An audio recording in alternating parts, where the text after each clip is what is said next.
Que Dios te bendiga. Muy buenos días. Gracias por estar otra vez conectados en este servicio en vivo. Desde aquí, desde el avivamiento de la calle Broadway. Desde River Arena para transmitirte otra vez lo que creo Dios ha puesto en mi corazón. Hoy es un día muy especial. Han pasado apenas minutitos desde las 11 de la mañana en esta parte de los Estados Unidos de América, de la costa oeste, en California, y voy a transmitirte lo que creo el Señor ha puesto en mi corazón. Conectados a través de www.river-church.org. También están conectados a través de nuestro Facebook oficial. Está toda la gente allí que les es más fácil mirar el servicio en el Facebook porque te avisa que estamos transmitiendo. Y también nuestro canal de YouTube oficial, donde hay otro montón de gente que estaba en lista de espera desde muy temprano. A mí me llena de adrenalina, de emoción, de poder ver la gente que ya se pone media hora antes, algunos una hora antes allí en el canal, para no perderse ni un minuto de lo que va a ser esta transmisión. Hoy el mensaje se titula Clase Turista. En un ratito, Clase Turista. Cuando el Señor me lo daba, yo decía, como digo, la gran mayoría de los domingos, o acaso todos, si el Señor hoy te habla un 10% de lo que hizo conmigo mientras que me lo daba, yo pienso que habremos cumplido el objetivo. Hoy Dios arregló una cita para hablarnos y se llama el mensaje de hoy Clase Turista. En un ratito nada más. Y yo hoy quiero ir rápido a todo lo que tengo para contarte, que tengo un montón de noticias. Dios nos ha bendecido. Creo que indudablemente está siendo un año de gran cosecha, no solo para River, sino a todos los sitios donde Dios nos permite ir. Pero la semana pasada yo estaba escribiendo el mensaje Los Otros, que fue lo que transmití de parte del Señor el domingo pasado. Pero el día sábado pasado yo estaba, no ayer, hace una semana, escribiendo el mensaje Los Otros, y de pronto me quería distender un poquito, tenía la vista cansada, y voy a las redes sociales, voy a mi propio Facebook, nuestro Facebook oficial, y escribe una señora. Y es raro que yo pueda prestar atención a una dama que escribe de este modo, ¿no es cierto? Esta dama se llama Virgenza Castro, 74 años de edad, me cuenta que es de nacionalidad nicaragüense, padece de Parkinson. Me dice, Dante, me hicieron una cirugía en el cerebro hace 2 semanas, me van a hacer dentro de un par de semanas más. Siempre te he seguido por el canal Telemundo, que es donde teníamos nuestro programa hasta hace relativamente poco. Y dice, si te es posible, yo no voy a River, solamente te miro por televisión, vivo en Los Ángeles. Si te llega a ser posible un jueguito de comedor que te sobre, alguna sillita, pues están todas muy rotas. Bueno, tengo todos los muebles a la miseria, pero que sea el juego del comedor, yo estaría bien. Y agrega, ojo, sé que hay gente más necesitada que yo. Así que si consideras que no me merezco esto, lo entiendo perfectamente, porque a veces uno mira su propia necesidad y no ve que hay otra gente que puede necesitar aún más. Me conmovió, porque no estaba ni reclamando, ni diciendo, pero a mí me van a mandar, pero ¿cómo que no me mandan? Dijo, aunque sea un jueguito de comedor. Entonces le contesto ahí mismo y le digo, dame un número de teléfono y nuestro equipo te va a contactar. Esto fue el sábado pasado, insisto. Inmediatamente al día siguiente, el domingo, ya estaban contactando con la señora. Nuestro equipo llegó ahí. Y no solo les llevamos, obviamente, un juego de comedor, les llevamos un montón de muebles, no tenía heladera o nevera, un montón de cosas que van a ver ahora. No se pierdan esto. La señora, no pude conocerla personalmente porque no pude ir por razones que estaba muy ocupado durante esta semana. Pero fue nuestro equipo, fue el equipo de River Lighthouse, y entonces bendecimos a esta querida dama. Se sorprendió en medio de 2 operaciones muy difíciles, una que acaba de salir, otra que va a entrar. Y nosotros llegamos para decirle, la iglesia siempre está. Lo sorprendente es eso, que ella no se esperaba una contestación tan rápida. Justo ella escribió y tardé 5 minutos en contestarle, y fue de Dios, esas conexiones divinas, coincidencias o diosidencias. Fíjense lo que pasó esta semana con esta señora que no creía que Dios podía hacer un milagro tan rápido. Mirá. Y la hija le decía, mamá, no te arrodilles, porque ella no se puede arrodillar como lo hizo, pero estaba tan conmovida que se tiró ahí a la cama, no podía creerlo. Y qué lindo, es más bienaventurado dar que recibir. Me encantó conocerte, Vicenza, te mando un saludo muy especial, ya nos conoceremos personalmente, ya habrá tiempo para eso, pero lo principal es que pudimos bendecirla y también de alguna forma nos hicimos eco al proyecto Honra. Y hablando de los proyectos, nosotros hemos decidido, a pesar de todos los que nos llaman y nos dicen que no sepas tu mano izquierda lo que hace tu derecha, que por qué lo cuentas, nosotros hemos decidido que esto no es una limosna, que esto es sembrar en grande, creerle a Dios. Y la manera en que la gente siga sembrando, siga dando, por lo menos así está acostumbrada nuestra iglesia local, es con cuentas claras, transparentes. Si yo doy algo de mi propia economía, es obvio que no lo voy a contar. De hecho, lo hago y no lo cuento. Pero cuando se trata de las finanzas que pertenecen a una iglesia, cuando se trata de la ofrenda de nuestras viudas, cuando se trata de la gente que da lo mejor de sí, es la obligación de cualquier líder, de cualquier pastor, tener cuentas claras. Y a esta altura, a los 7 meses y algo de pandemia, creo que es la hora de hacer un pequeño balance. Lo hicimos esta semana, nos pusimos a trabajar de todos los sitios que pudimos bendecir y quiero que entiendan cuál es nuestro corazón. Quiero que la gente quiera seguir sembrando en River. Quiero que digan, queremos que ustedes sigan siendo ese río que llega a todas partes, porque esta es la manera de mostrar nuestras cuentas. La gente que siembra, la gente que es de nuestra congregación, siempre tuvo los libros de contaduría abiertos, de modo que puede saber dónde va el dinero que invertimos. No, esto no es algo que se maneja familiarmente, hay un board, hay una comisión y no tiene que ver con la familia que entre, como se dice en algunos países, entre medianoches, gallos y medianoches se decide lo que hacer.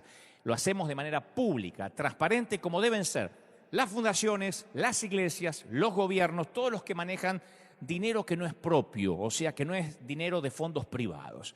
Cuando son fondos públicos de la gente, nosotros tenemos que mostrarlo de manera clara. Y quiero que compartan con nosotros esto porque esto tiene que ver con ustedes. Miren lo que hemos podido llegar. Quiero que vean esta primera placa que preparamos nosotros que tiene que ver con los proyectos que hemos llevado adelante.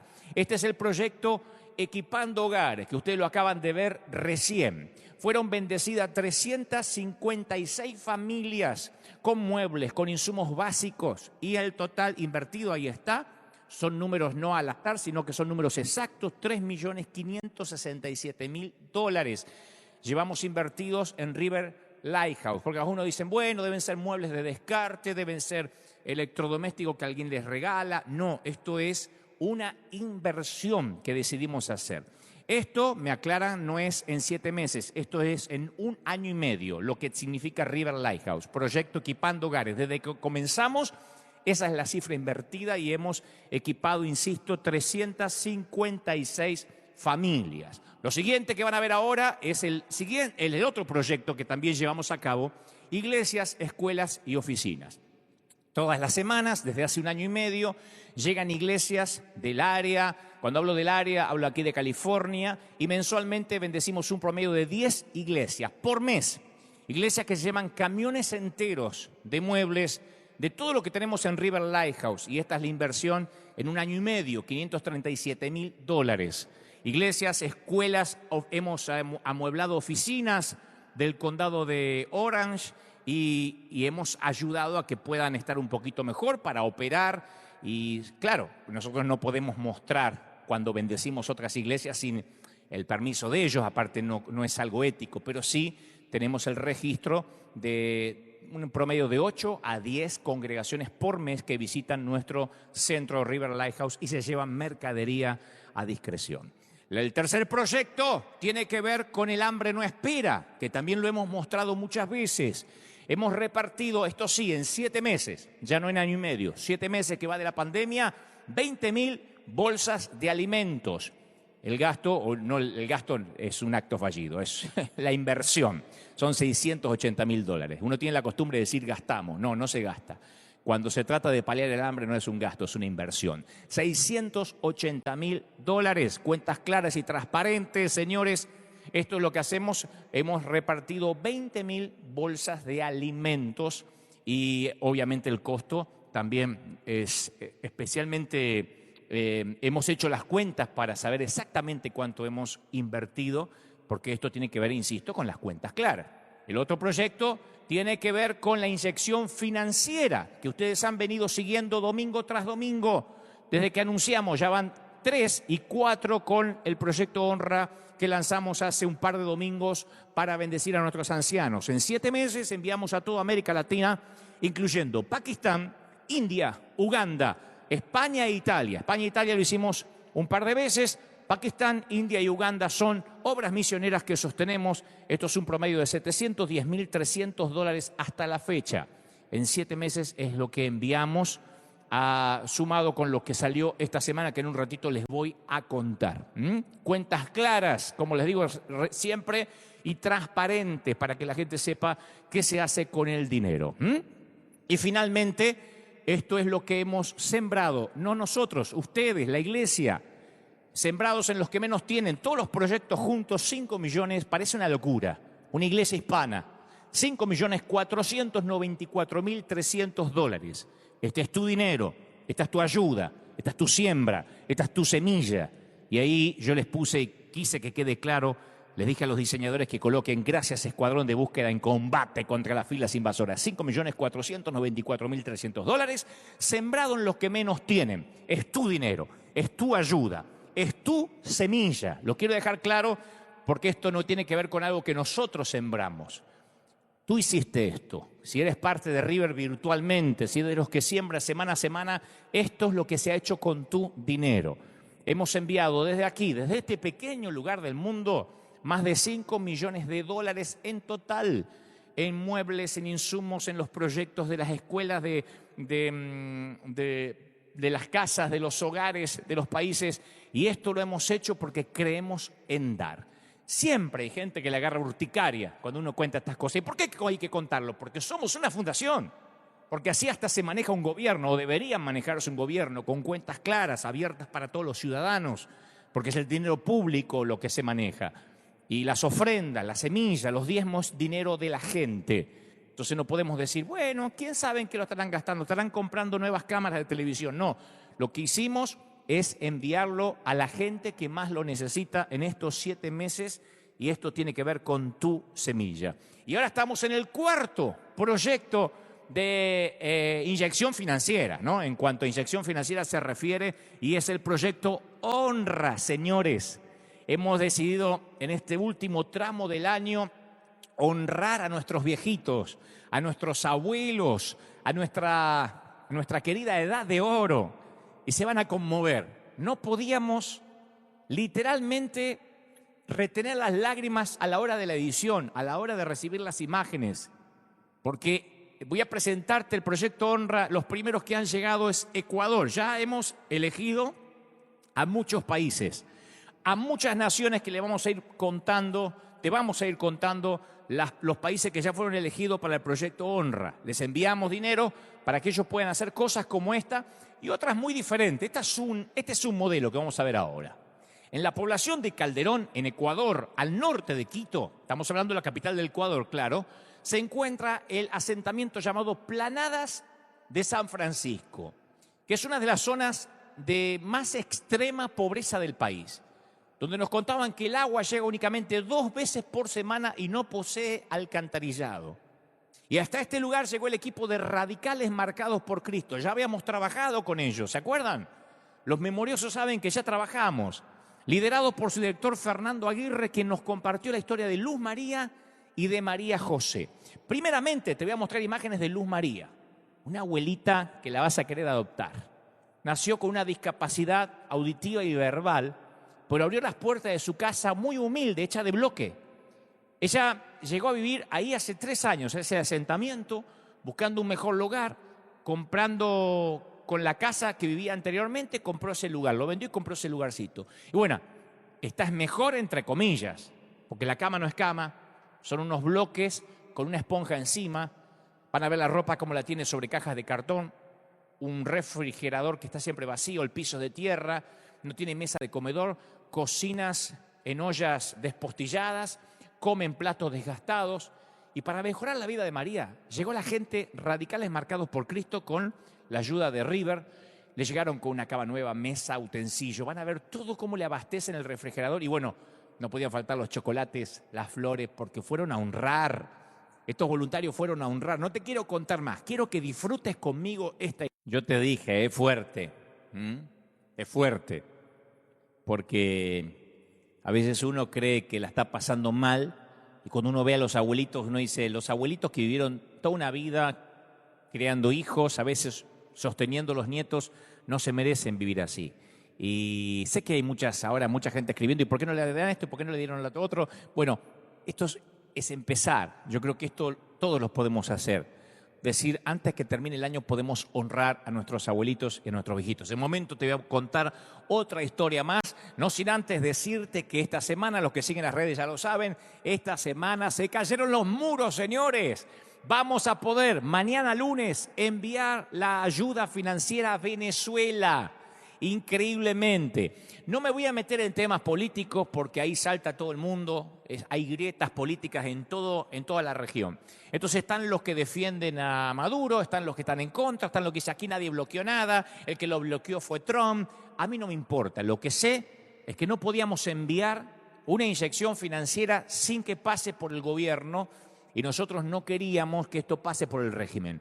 Entonces decidimos, porque además no nos daban las garantías de que iba a llegar a la gente, entonces decidimos que no íbamos a enviar hasta no tener las garantías. Sé que la opinión está dividida, entonces ahí mismo están escribiendo y van a escribir gente, no, pero yo mando, a mí no hay problema, ¿por qué no lo triangulan? Bueno, no, ahora no necesitamos ideas. Lo que queremos es contar el testimonio. Venezuela se abrió, no cambió el mapa político de Venezuela, lamentablemente, a mi criterio, pero sí pudimos, por misericordia, por providencia divina, encontrar, dar con la gente. Me han escrito un montón, pero aquí, manden allá, ya tenemos la gente. Nada más te estoy comunicando y te voy a mostrar las imágenes pronto, Dios mediante, la semana que viene, de lo que va a pasar en Venezuela, que es el único país que nos faltaba. Esto también, llenaron las redes diciendo, y Perú, y Colombia, y Ecuador, están todos, hasta Cuba, hemos llevado bendición a todos. No tenemos la obligación de hacerlo, pero Dios nos puso en el corazón de enviar un granito de arena a los países y nos quedaba fuera la querida Venezuela. Pero ya está Venezuela, así que quería compartirte hoy que es día de buenas noticias. Volvamos al proyecto Honra, ya en momentos, en un ratito ya se viene el mensaje, no te lo pierdas. El mensaje se titula hoy Clase Turista, en un ratito nada más. Pero ahora, mientras que nos preparamos para Clase Turista, mientras llamas a papá, a mamá y le dices, vale, que va a empezar el mensaje, te vas a conmover con esta otra historia, también de Ecuador. Como te mencioné hace un ratito, tenemos las imágenes ahora de María y José. Son una pareja de afroecuatorianos, 89 y 84 años de edad, ¿correcto? Sí, 89 y 84 años de edad. La diabetes afectó la visión de María, la hipertensión y la tos, y han afectado también el caminar de José. No se encuentran bien, no salen de su casa. Y aparte, si saliera, ¿a dónde irían?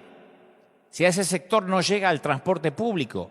Duermen en colchones de más de 15 años de uso, no se pueden voltear más.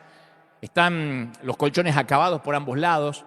La insulina necesita refrigeración, no tienen refrigerador. Guardan el medicamento en la casa de una vecina que sí tiene un refrigerador chiquito. La ropa está apilada en un rincón, no tiene mueble para guardarla. La poca comida que tienen la guardan en costales porque no tienen alacena. Increíble, dos viejitos, ¿eh? Y hasta este hogar de María y José llegaron los radicales marcados por Cristo, trabajando mancomunadamente con nosotros. Nosotros enviamos la ayuda y ellos fueron. Chocolates, muebles, comida, medicina, no podía faltar el refrigerador nuevo. Y María caminaba sobre la tierra con zapatos rotos, pero le llevaron zapatos nuevos. Claro, se lo merece. Y todo esto no hubiese sido posible si no fuera por ellos, que se animaron, que fueron, que dijeron vamos a honrar la edad dorada. Esto, cuando lo vean, se van a dar cuenta que alegra el corazón de Dios y este modelo se puede repetir en toda la región. Miren y conmuévanse con nosotros cuando ya estamos camino a la palabra de Dios. Movidos a secarse las lágrimas y a saber que podemos ser de bendición. Son historias chiquitas, historias mínimas, que capaz que no va a faltar quien diga, pero eso hace una diferencia. Para ellos sí, para ellos es una diferencia. Esta noche, cuando duerman en colchones de verdad, cuando puedan refrigerar la insulina, cuando puedan comer de manera un poquito más digna, para ellos es la diferencia. Sí, no cambia el mundo, no cambiamos los gobiernos, pero podemos marcar una pequeña diferencia. Imagínate que todos pudiéramos hacer algo así. Imagínate que dijeras, si en el barrio hay abuelito, no necesito una inyección financiera que me manden dólares de Estados Unidos. Yo puedo ir, ponerle flores, llevarle chocolates, regarle las plantas, cortar el pasto, se puede honrar. Y el honrar a nuestros padres, porque ellos son nuestros padres, no solo los padres biológicos, sino los padres significan o tipifican las canas, a quien tenemos que respetar, a la sabiduría, esa generación que se está yendo en silencio. Si los bendecimos, tendremos larga vida para que te vaya bien en todo lo que emprendas. Si alguien me pregunta, ¿y por qué te va bien? Yo les digo siempre, porque no me puedo asignar ningún crédito, todo es misericordia divina, pero no me muevo de principios como este. Honra a tu padre y a tu madre para que te vaya bien. Bendice a las canas. Y eso funciona, la ley de la siembra y la cosecha siempre funciona. Este año cuando comenzó, te voy a contar esto y ya nos preparamos para irnos al mensaje de Dios. Cuando este año comenzó, teníamos listo para firmar el contrato con el estadio Boca Juniors de la República Argentina. Y vamos a hacer el superclásico en diciembre de este año. Me hice amigo del vicepresidente de Boca, don Mario Pergolini. Y teníamos el contrato ahí, ya, listo, arreglamos precio y todo. Y arranca la pandemia, se declara la pandemia. Y me frustré porque decía, Señor, no podemos hacer un estadio, no podemos hacer el superclásico. Y por lo visto, como va Argentina, entre otros tantos países, con la reclusión, con las fases, no creo que podamos apiñar 50.000 gentes este diciembre en Boca. Pero Dios me dijo, este es el año de la cosecha. Yo decía, Señor, me frustré, ¿cómo va a ser el año de la cosecha si no podemos realizar ni siquiera un superclásico? Y Dios me dijo, vas a cosechar. Este es el año de la cosecha. La iglesia debe saber que enero, febrero y marzo fue lo que dije desde aquí cuando todo estaba lleno. Este es el año de la cosecha. Quiero que veas esto que está detrás de mí, pero que ahora vas a ver en pantalla. Esto es lo que ocurre. En este momento, esto es lo que ha ocurrido, mejor dicho, desde que hemos comenzado la pandemia. Esto son 138 millones de vistas acá dice durante el 2020, pero desde que comenzó la pandemia, desde marzo. Cada vez que transmitimos un mensaje, hay 60.000, 65.000 simultáneos, sumando los 3 canales. El canal oficial, YouTube y Facebook. Y al final del día llega a 1 millón de vistas. Casi siempre cuando está terminando el domingo, 800.000, 900.000. Lunes a la mañana nunca baja de 1 millón de vistas cada servicio en vivo. Hemos sumado esto y esto equivale a 138 millones de vistas. No gente, porque no sabemos cuántos hay por cada dispositivo. Y esto equivale a 39.428 River Arena llenos. ¡Increíble! 39.400, es como llenar 39.400. Es increíble. Claro, ¿por qué cuento esto? Porque esto es ser agradecido. Porque lo sagrado no se nos vuelve común. Porque nuestra iglesia, que no deja de sembrar, que no deja de ofrendar, dice, pastor, estamos llegando a todo el mundo. Esto es un milagro grandioso. Claro que extrañamos horrores, como una familia que no se ve. Nos extrañamos muchísimo. Extrañamos nuestros sugieres, nuestros voluntarios, nuestros maestros de escuela dominical, nuestro coro. Extrañamos todo. Pero cuando vemos lo que Dios está haciendo, que este río es como el río que vio Ezequiel, que a medida que se aleja del altar, se hace más profundo y las aguas salutíferas producen sanidad y el fruto no cesa a tiempo y fuera de tiempo y llegamos a un promedio de casi de 40.000 River Arena hasta el momento. Tenemos que decir, esto es fidelidad divina. Gracias por orar, gracias por bendecir nuestra salud, gracias por bendecirnos financieramente y por permitirnos ser este río. En un ratito, cuando termine, apenas termine el mensaje de hoy, te invito a que en el horario de quiero decirlo bien, 6 de la tarde de la Argentina, que vendría a ser las 2 de la tarde de aquí de California, puedas disfrutar conmigo el estreno de este programa que hoy se emite a través de CNN Radio AM 950. Gracias que pudimos firmar un contrato con la familia de Turner y con, obviamente, CNN Radio. Y el horario va a ser este domingo a las 6, 18 horas en Argentina. Y lo pueden ver y escuchar de todo el mundo a través de cnnradio.com.ar, cnnradio.com.ar o descargar la aplicación CNN Radio Argentina. La pueden descargar, la aplicación CNN Radio Argentina, o verla en cnnradio.com.ar. Escuchar hoy, no se lo pierdan. Nos metemos en este río de adoración porque el poder del amor del Señor es grandísimo. Y tras la adoración, ya te transmito lo que Dios me dijo que te diga.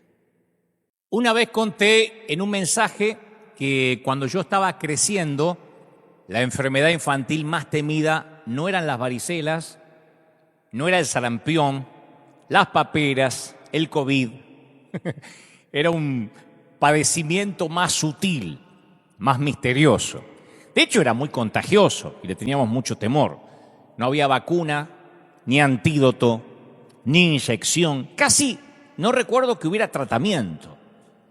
Y nunca nadie nos explicó lo que te pasaba si contraías esta enfermedad, pero su sola mención impartía terror en los corazones de mis amigos y en el mío. Y sabíamos que era un destino peor que la muerte. Y la única forma de salvarse era colocar a cualquier portador de esta enfermedad en una estricta cuarentena. Ni siquiera acercarte a él. Y por suerte, los portadores se reconocían con facilidad. Las niñas eran las máximas portadoras de esta enfermedad. Mucho antes que conociéramos el refinado término pediculosis, nosotros les llamamos piojos, así nomás. Y sus respectivas hijas, liendres, ¿no? Que eran los huevitos de las mamás piojas. Y todo lo que un portador tenía que hacer era tocarte, respirar cerca tuyo o mirarte intensamente y ya estabas infectado. Y nadie era lo suficientemente loco como para tocar a alguien con piojos y menos jugar con ese niño, ¿no? O esa niña. Y recuerdo que un día una de mis sobrinas trajo los piojos a casa y entonces todos quedamos pelados, nos raparon a todos y nos quedamos obviamente en cuarentena, porque estar pelado no significaba necesariamente que los piojos se habían ido, ¿no? Parecía que los piojos rebalaban más, pero ahí estaban. Y por varias semanas vivimos en Villa Piojo. Nadie podía salir.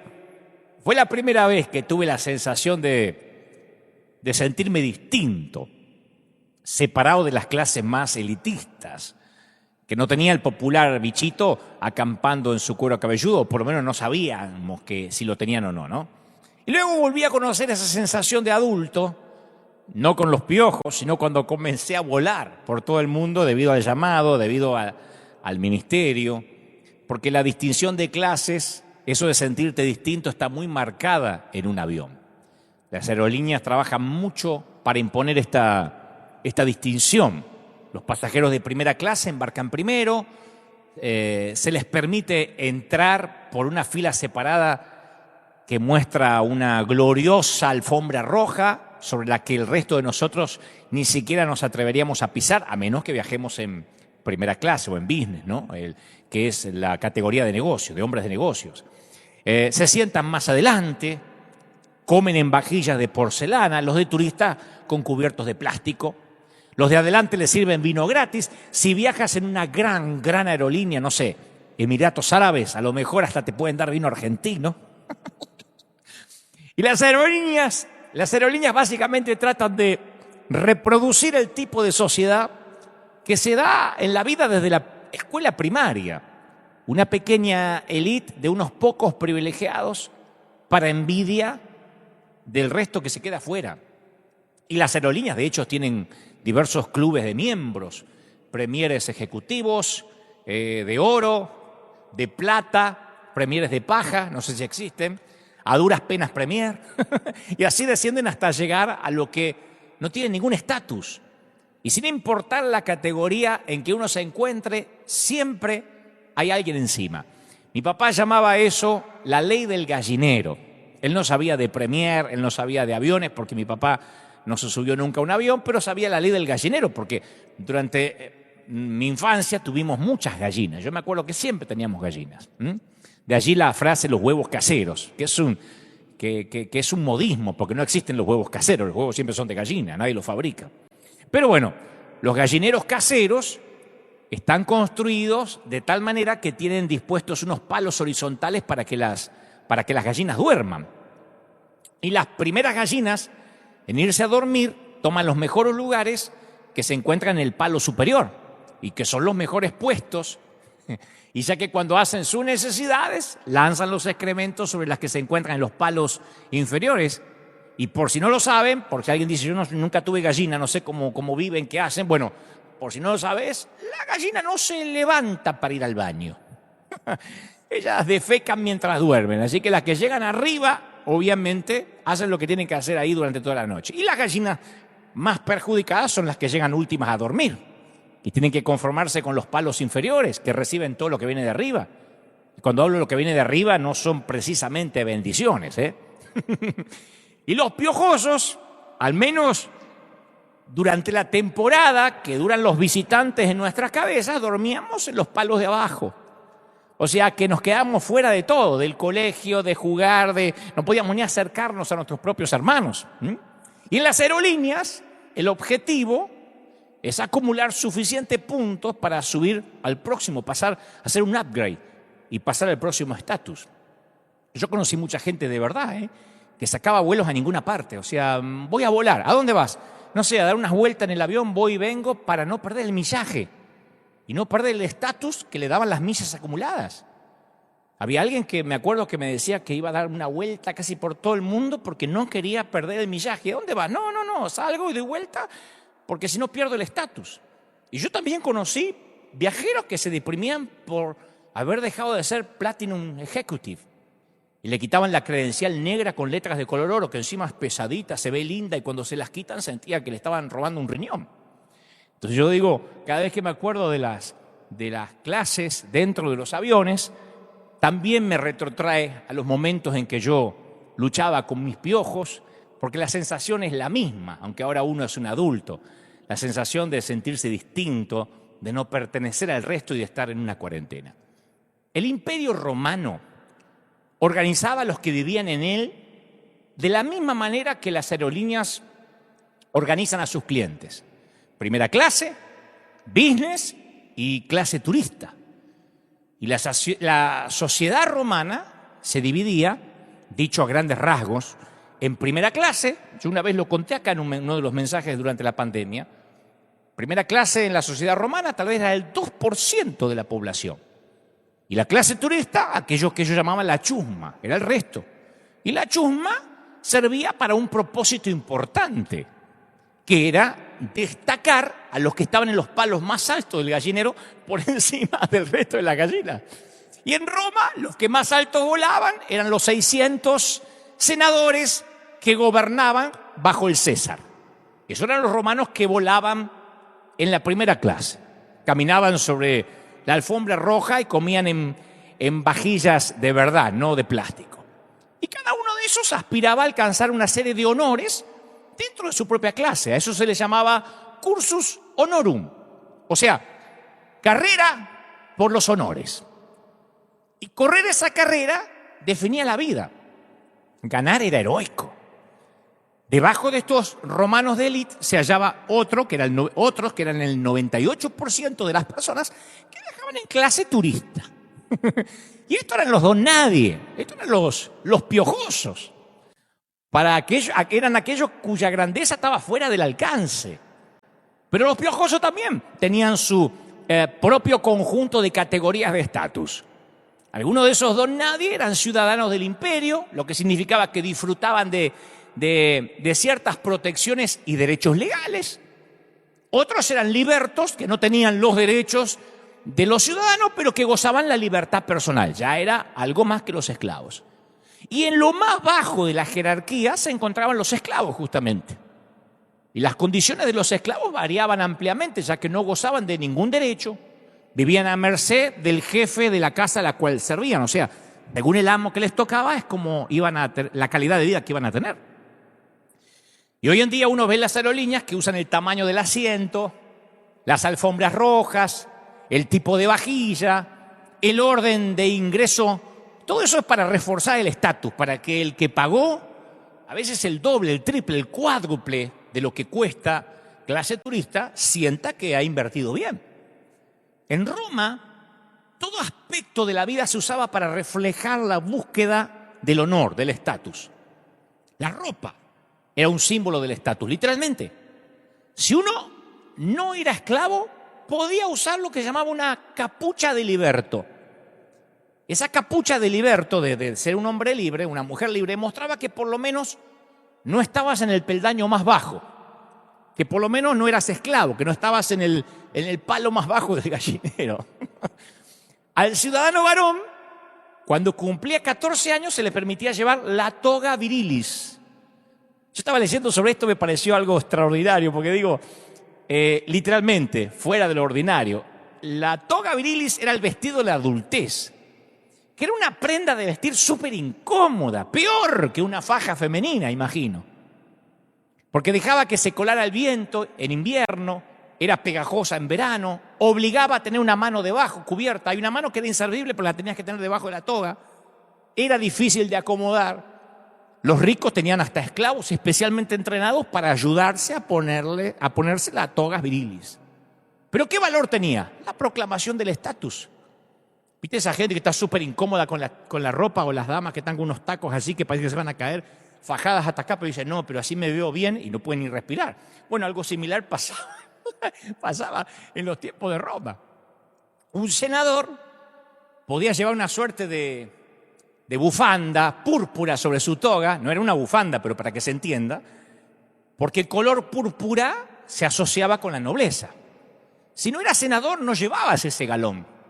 Pero se te permitía ponerte tanto una toga costosa como capaz que anillos de oro, si es posible uno en cada dedo.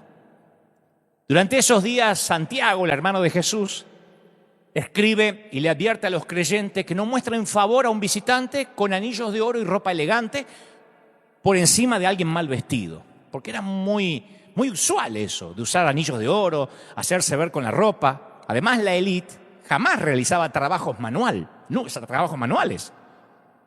Yo leía que Cicerón escribió: vulgares son los medios de ganarse la vida de todos los obreros contratados a los que les pagamos por un mero trabajo manual. Porque la condición legal y la condición laboral reflejaba el estatus social. Trabajos manuales la élite no hacía. Ser un carpintero como Jesús era algo muy bajo. Ni siquiera había carpinteros especializados, lo que hoy se llama ebanistas. Y las leyes también. Había una ley para el más honorable y otra ley para el más humilde. Cualquier parecido con nuestros países de América Latina es mera coincidencia. Pero había una ley para el rico y otra para el pobre. Yo me acuerdo cuando se decía, los ricos nunca van a la cárcel, los que van a la cárcel son los ladrones de gallinas. Bueno, algo parecido pasaba en Roma, ¿no? Un ciudadano romano no podía nunca ser crucificado, no importa lo que hiciera.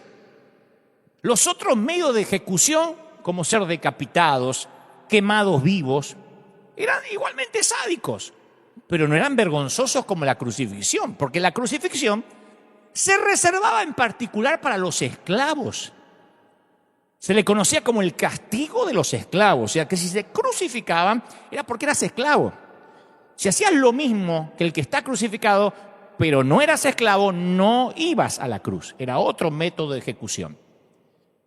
A los esclavos se los crucificaba completamente desnudos.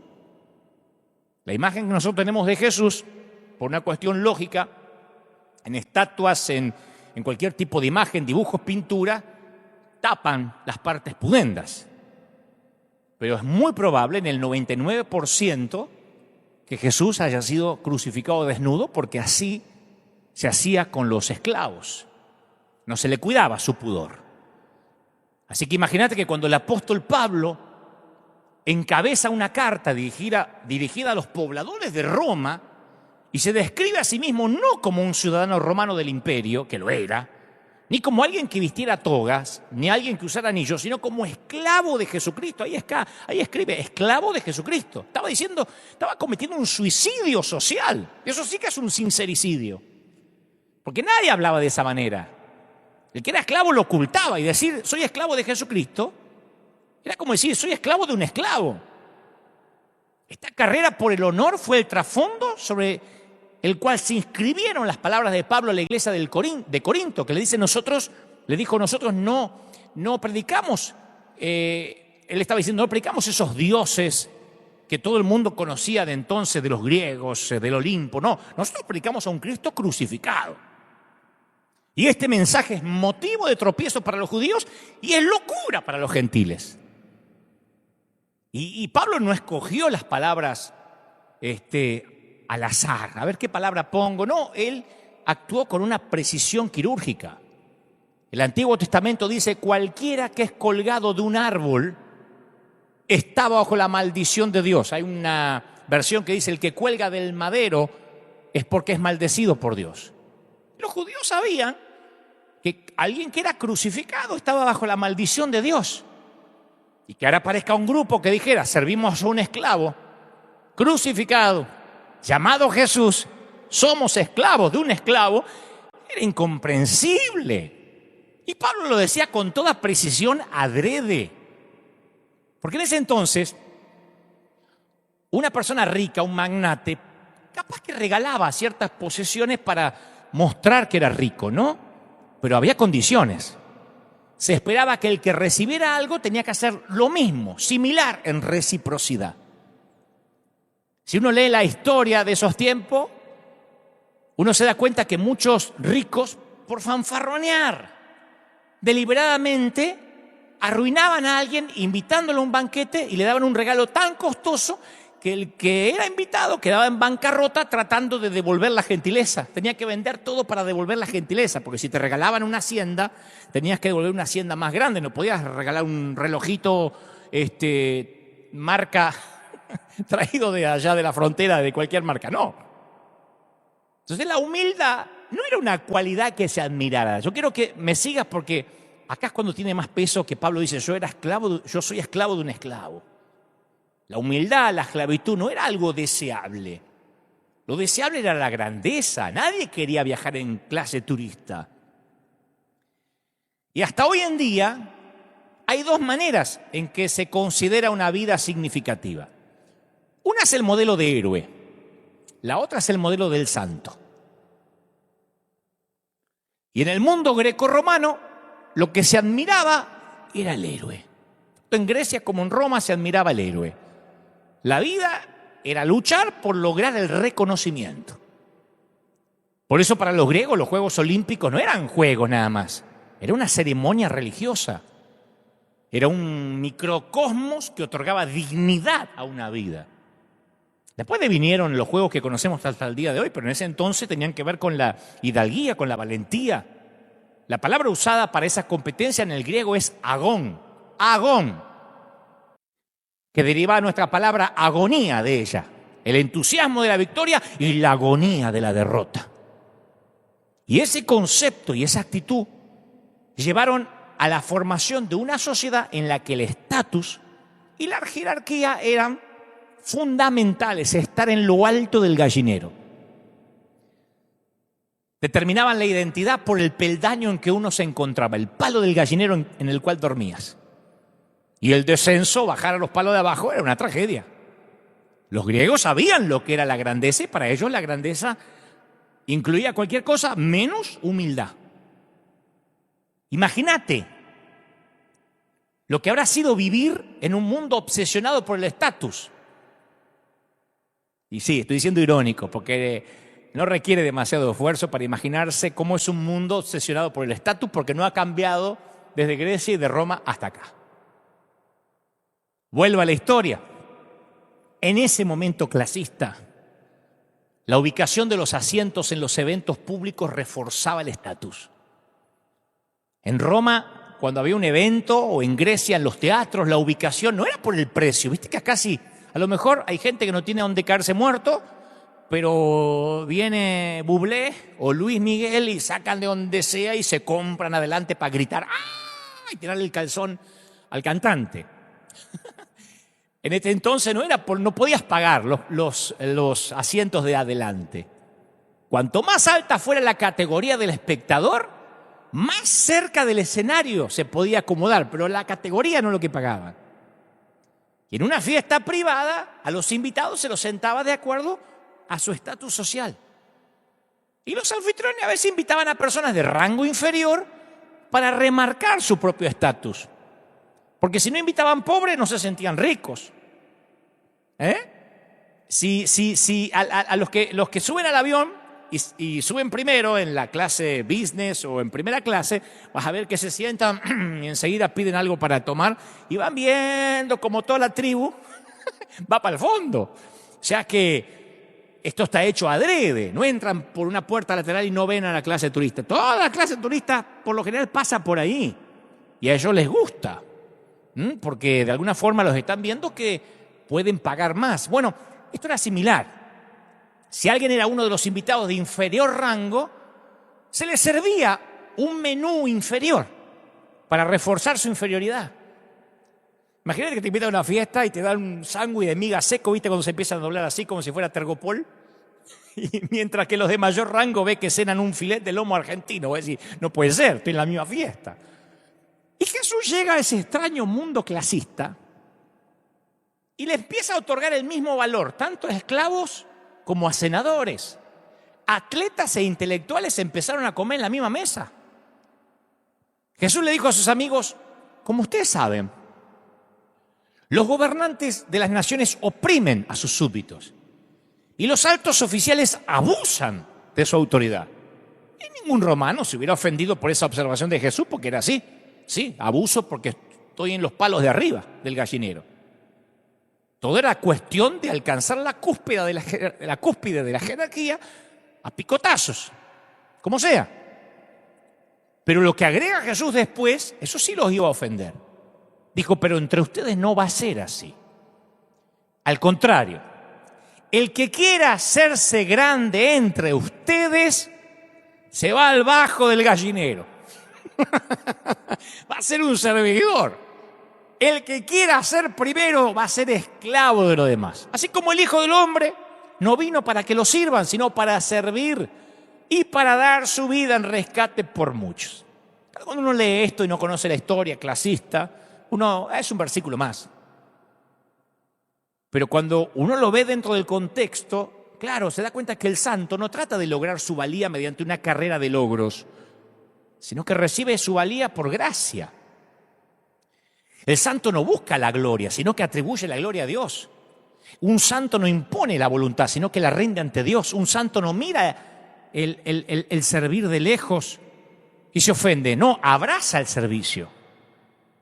Y Jesús, para que no queden dudas, en su última noche, en los momentos finales de su vida, estaba tan interesado en que sus seguidores abrazaran la humildad que ya no dio una parábola. Hizo una parábola, pero práctica. Dijo, basta de teoría, vamos a hacer algo práctico. Dice la palabra, sabía que Jesús el Padre había puesto todas las cosas bajo su dominio, que había salido de Dios y que a él volvía, o sea, sabía de dónde venía y a dónde iba.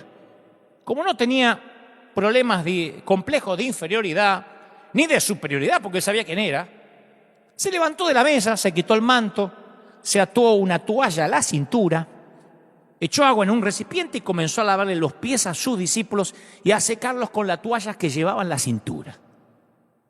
Entonces Jesús transmitió una nueva noción de grandeza a través de la vestimenta. Acordate lo que te conté, que andaban con unas togas así los tipos para que se los vieran que eran poderosos. Y Jesús se quita la túnica externa y se ciñe una toalla, que es lo que haría un esclavo. O sea, se puso el uniforme de esclavo. Es como que un magnate, un multimillonario te invita a comer a su casa y dice, ahora vengo. Y se pone el traje de mucama y viene y dice, espere que primero voy a lavar los platos. Así, ¿qué le pasa? Debe ser un miserable que no tiene para pagar a la gente que lo haga. Pero para Jesús no era nuevo porque hasta su oficio era una trayectoria diferente a la receta romana. No era nuevo. Jesús trabajó con sus manos. Jesús hacía trabajo manual, que era el trabajo de los esclavos casi. O de todos los esclavos. Él realizaba el trabajo humilde de un carpintero. Ningún héroe de la literatura griega o romana habría hecho algo así. Jesús sí. ¿Y cuáles fueron una de sus últimas acciones antes de ir a la cruz? Lavar pies. Y el lavamiento de pies, yo lo conté, era un aspecto importantísimo en la vida antigua. Era un acto de hospitalidad, higiene, un ritual religioso de limpieza, pero no por eso no era denigrante, era denigrante. Por eso lo llevaban a cabo los esclavos.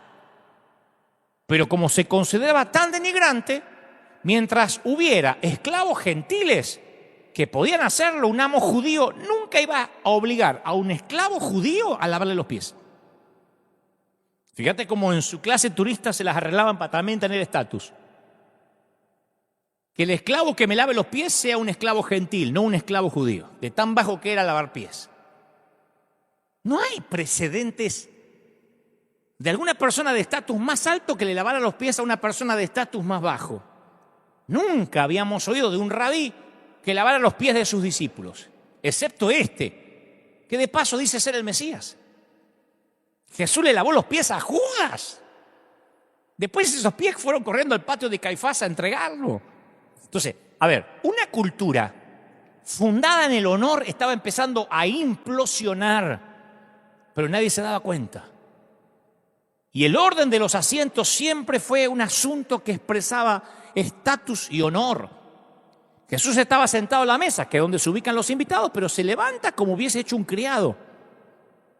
Que es una ilustración de lo que Jesús había enseñado anteriormente. Porque, ¿quién es más importante? Dijo. ¿El que está a la mesa o el que sirve? ¿Quién es más importante? ¿El que está a la mesa o el que sirve? No era una pregunta difícil. Todos sabían qué responder. Los grandes se sientan, los humildes sirven. ¿Qué está preguntando Jesús? ¿Cómo que quién es más importante? Los grandes nos sentamos y los esclavos sirven. Y todavía escuchamos ecos de esa mentalidad. En un cumpleaños, pensá, en una boda, en un aniversario de una pareja, los invitados o el invitado tienen un título, él es el invitado de honor. No solo se sienta, tiene un asiento especial, la cabecera de la mesa. Nunca vamos a asistir a un banquete donde el invitado de honor recoja los platos sucios. ¿Quién es el mayor?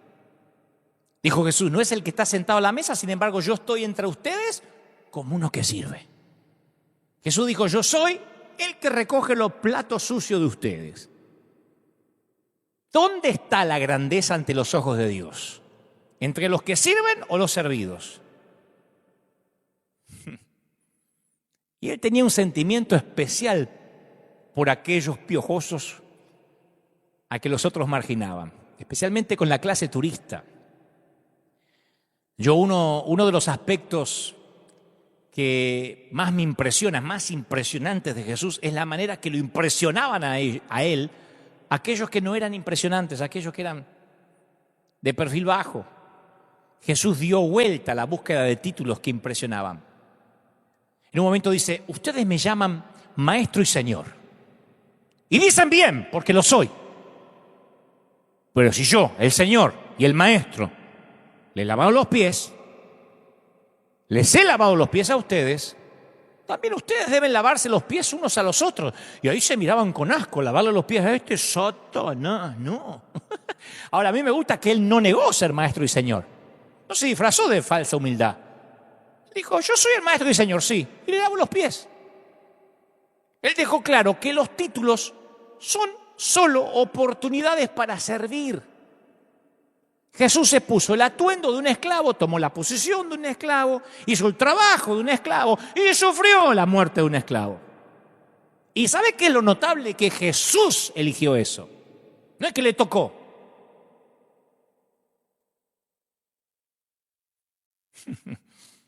En uno de los escritos más tempranos de Jesús, a lo mejor el que primero escribió un adjetivo de Jesús dijo, se humilló a sí mismo.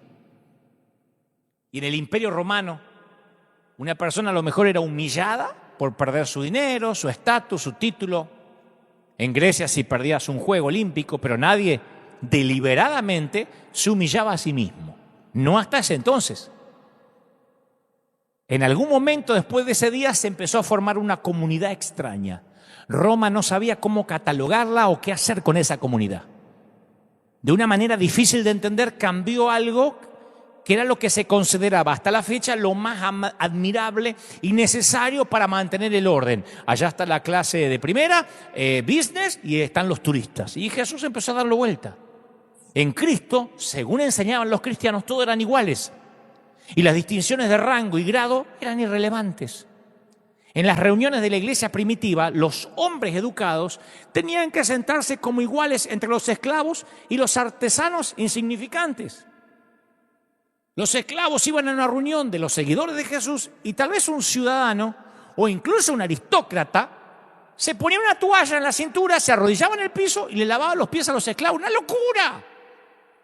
Diría un amigo, una herejía. La sociedad estaba ordenada verticalmente, como los palos del gallinero. Pero desde el fondo de esa sociedad, una gran fuerza niveladora estaba empezando a trastornar las cosas. Otro ejemplo, en Filipos, que no sé si todo el mundo sabe, era una colonia romana Filipos. Los romanos también plantaron su bandera ahí. Pablo fue arrestado y azotado. ¿Y por qué lo ponen al tipo en libertad? Protestó y dijo, yo soy ciudadano romano. Y los funcionarios se querían morir. Le pidieron disculpas. Le dijeron perdón porque habían violado la ley romana de azotar un ciudadano romano. Un ciudadano romano no se podía azotar, haga lo que haga. Y eso a mí me lleva a una pregunta obvia. ¿Por qué Pablo no dijo que era ciudadano romano antes que lo azotaran? ¿Quién se guarda la tarjeta de no puedo ir a la cárcel después que estuvo en la cárcel? Bueno, porque Pablo estaba formando un pequeño grupo de avanzada en la comunidad de Jesús. Y se suponía que ahora eran familia. Y Pablo era consciente de que hubiera podido usar su estatus de ciudadano para evitar el sufrimiento, pero los miembros de bajo estatus de la iglesia no tenían esa opción. Así que vio en su situación una oportunidad para que Dios se glorifique. Pablo hizo algo irracional, se humilló a sí mismo. Se negó a considerar la ciudadanía romana como algo que podía usar en beneficio propio. ¿Te imaginas? Por ejemplo, acá en Estados Unidos, alguien que es ciudadano y que no quiera decir que es ciudadano para pasar por indocumentado, para de alguna forma empatizar con los indocumentados. ¡Tu abuela! Yo soy ciudadano. Y hasta queremos que la chusma indocumentada no se nos acerque. Pablo no dice nada para empatizar con los que no tenían esa ciudadanía romana. La fuerza gravitacional del ego es implacable. Y los que estamos en la iglesia no nos preocupamos por el honor y el estatus tanto como los romanos, pero creo que también lo cubrimos sí con una delgada capa de vocabulario espiritual.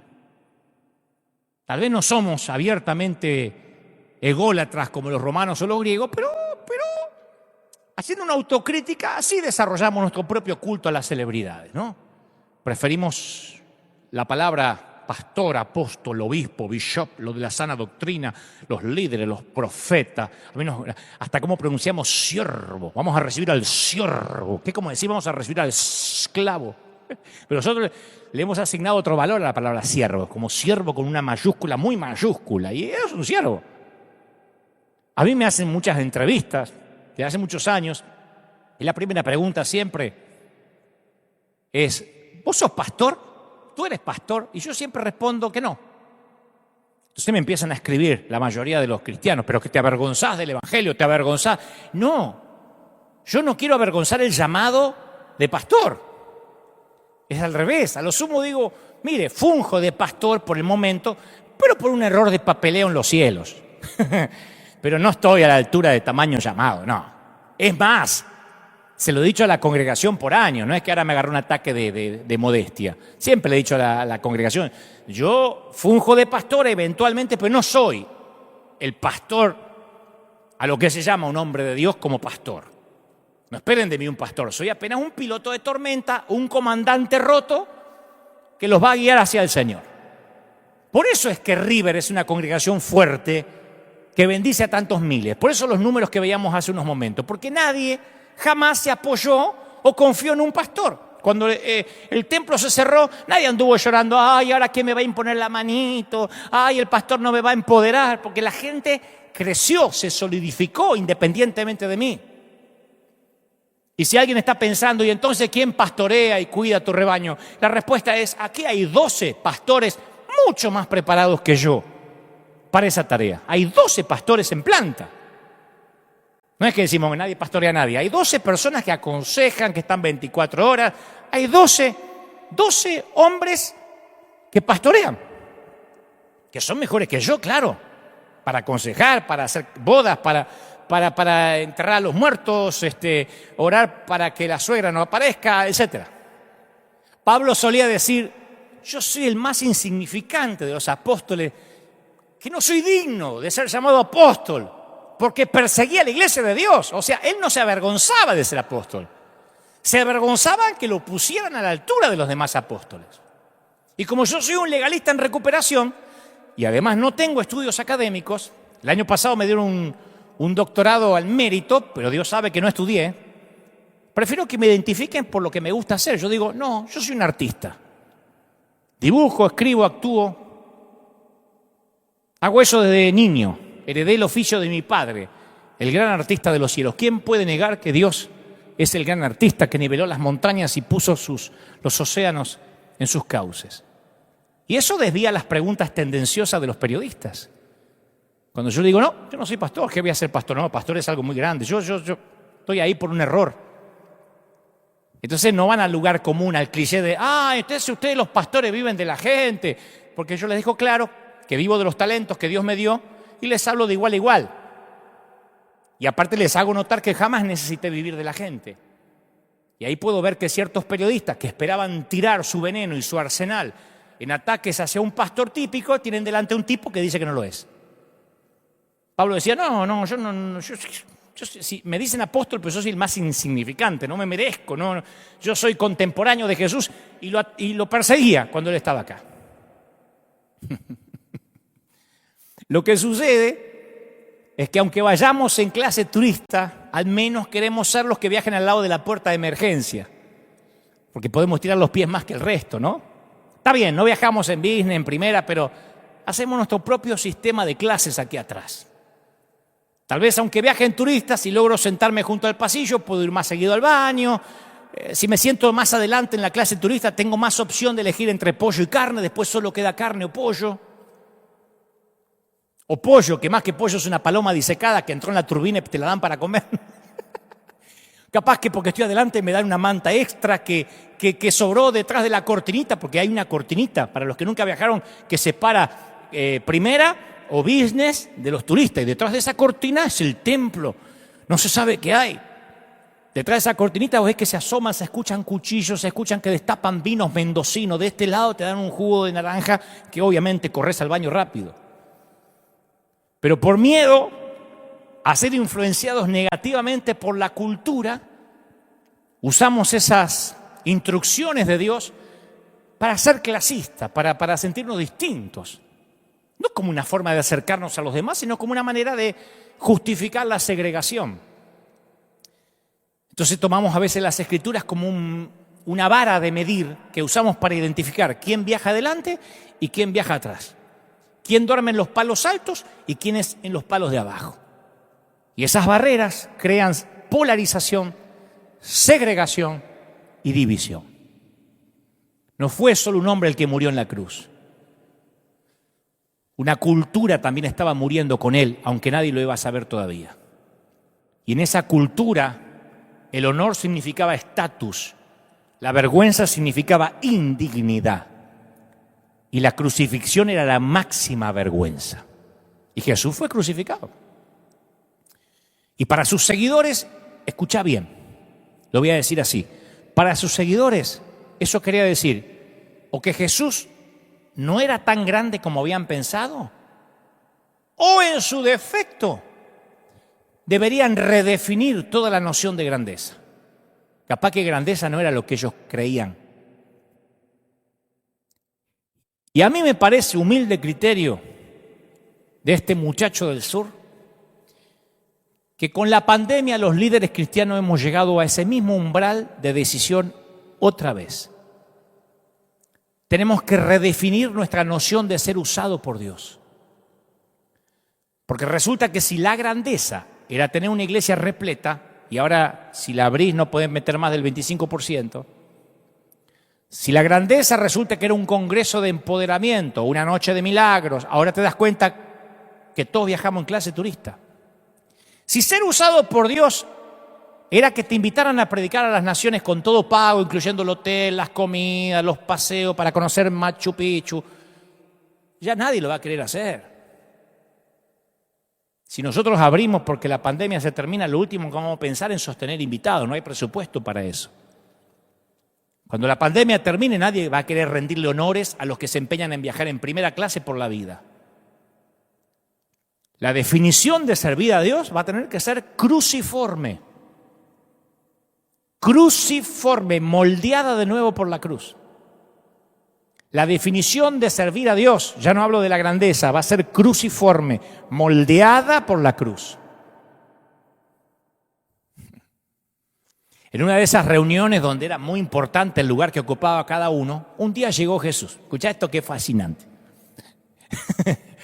Vamos a analizar los episodios de una cena en que Jesús inicia una discusión. Escuchá, Jesús inicia una discusión con total deliberación. 4 veces seguidas. Quieren calmarlo y él sigue discutiendo. ¿Sabes para qué digo esto? Ahora lo voy a corroborar bíblicamente. Para los que dicen, Jesús jamás discutiría. Él era un corderito que se quedaba callado. Gente que no conoce quién es Jesús. Porque por muchos años los fariseos modernos estuvieron acostumbrados a denigrar, insultar. Hay un montón de fariseos que les encantan las redes sociales levantar falso testimonio en contra de hombres y mujeres de Dios. Y por años jamás nadie les respondió. Porque Jesús se quedaría callado, amén. Y esa falsa idea de Jesús hizo que cientos de carnales tuvieran impunidad para decir lo que quisieran en las redes. Por eso los inconversos y los ateos dicen, ustedes son el ejército que remata a sus heridos, porque ni los políticos salen a arrancarle los ojos a otros políticos de la manera que los evangélicos lo hacemos. Y eso es porque hay una impunidad, porque el hombre de Dios no se va a defender, porque todo el mundo sabe, le escribo cualquier basura en la red y no me va a decir nada. Y cuando alguien les contesta, se manifiestan, porque están acostumbrados a tirar veneno y quedar impunes. Y como encima nunca conocieron a Jesús, nunca tuvieron un real encuentro con Él, solo repitieron como loros frente a un altar, acepto, te recibo en mi corazón, mi salvador personal, pero nunca lo conocieron. Te dicen, así no contestaría Jesús, Él se quedaría callado. Ellos creen un Jesús al que cualquiera le hacía bullying y le puede hacer bullying.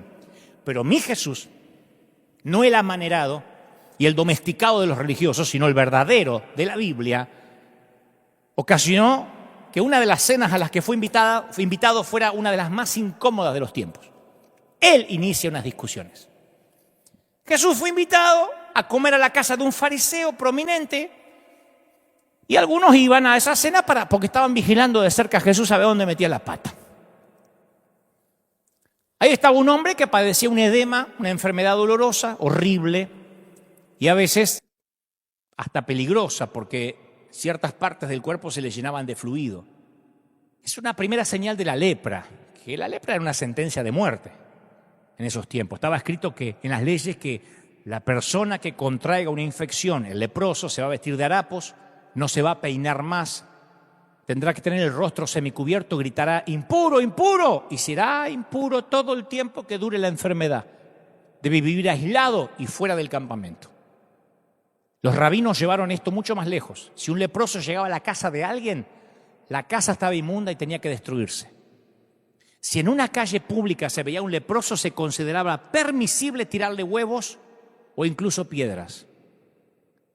Y este día donde Jesús va a comer ahí, hay alguien con un edema y además era sábado. En la sociedad judía no se debía implementar ningún tratamiento médico en el sábado a menos que la vida de alguien corriera peligro. Y si Jesús hubiese sido un tipo pusilánime, afable con todo el mundo, relativista, habría pretendido no notar al hombre. Pero Jesús no era cordial cuando se trataba de fariseos y religiosos. Él hizo que la atención de todos se dirigiera a aquel hombre. O sea que cuando se acerca a la mesa, en vez de hablar, qué rica comida, gracias por invitarme, dice, hey, ¿qué creen? ¿Está permitido sanar a este hombre hoy sábado? No era una discusión abstracta, el hombre estaba escuchando. Y hacer que los dirigentes religiosos tuvieran ese debate con el hombre mirándolos de frente así, parecía un gesto insensible de parte de Jesús. Nadie dijo nada. Estaba el tipo ahí, ¿qué van a decir? Jesús tocó al hombre y lo sanó. Y los invitados no se alegraron por eso, estaban ahí para comer, no para ver milagros. El anfitrión no invitó al hombre a quedarse para la cena porque era de clase turista. Así que Jesús hizo lo que el dueño de casa debió haber hecho y despidió al hombre. Le dijo, por favor, acá el dueño no te va a invitar. Y ahí la situación ya estaba tensa. Si Jesús hubiese tenido un radar social, habría reconocido que era el momento de cambiar de tema. Che, qué lindo está Jerusalén, ¿eh? ¿Vieron las flores que plantaron allá? ¡Ah, gloria al Señor! Pero él no tenía un radar social prolijo. Yo he llegado a pensar que tenía algo de Asperger. Esto es una opinión muy mía, porque no tenía filtros para hablar. No era un corderito lobotomizado como le gustaría a algunos que hubiese sido. Ahí en la mesa dice, acuérdense cómo eran las mesas en los tiempos de Israel. No eran las mesas que tenemos nosotros, sino que eran unas mesas que estaban a la altura del piso. Entonces está Jesús ahí y dice, hey, si uno de ustedes tiene un hijo o un buey que cae en un pozo en el sábado, ¿no lo sacan de inmediato? Y nadie decía nada. Porque a todos nos obsesionan el valor de las cosas, de la gente. Queremos saber el valor de todo. Y Jesús muchas veces habló sobre el valor de los seres humanos. Si alguno de ustedes tiene una oveja y en sábado se le cae en un hoyo, ¿no la agarra y la saca? ¿Cuánto más vale un hombre que una oveja? Todos callados. ¿Por qué no se fijan las aves del cielo? No siembran, no cosechan, no almacenan en graneros. Sin embargo, el Padre Celestial las alimenta. Justo en ese momento viene un esclavo con la sopa y no sabe si servirla o no porque está en pleno discurso de Jesús. ¿No se venden 2 gorriones por una monedita? Sin embargo, ni uno de ellos cae a tierra sin que lo permita el Padre. Y Él a todos ustedes les tiene contado los cabellos de la cabeza. No tengan miedo, valen ustedes más que los gorriones. Ahí les dejó claro que Dios valora a los gorriones más de lo que uno se imagina. Los alimenta, les proporciona árboles, ramas para que hagan sus nidos, los empareja con otros gorriones para que tengan familia de gorriones. Dios tiene un inventario de las aves. ¿Qué sucede con nosotros? Bueno, la Biblia dice que tiene contados los cabellos de nuestra cabeza. Jesús le estaba diciendo que cuando uno se preocupa por alguien, presta atención a los detalles. Cuando nace un bebé, ¿qué hacen los padres? Apenas nace, uno le cuenta los deditos de las manos y los pies. Desde siempre, cuando un recién nacido llega a casa, si a alguno le falta un dedo, uno dice, hoy le falta un dedo. Incluso hasta los malos padres, ¿no es cierto?, saben hacer esto. Hasta los malos padres lo notan. Se dan cuenta si le falta un dedo. Lo que Jesús quería decir es que Dios no solo cuenta los dedos de tus manos y de tus pies, sino que te ama tanto que cuida los cabellos que tienes en tu cabeza, registra la cantidad y se lamenta cuando se te caen. ¿Saben de qué color son? Proverbio 16:31 dice, las canas son una honrosa corona que se obtiene en el camino de la justicia. Entonces cuando veamos a alguien con canas, como hacemos en el proyecto Honra, estamos frente a un gigante espiritual según la Biblia. Y la persona de la que Jesús está hablando no es de un gorrión, es un hijo de Dios. A Dios le importa su pueblo más que ninguna otra cosa.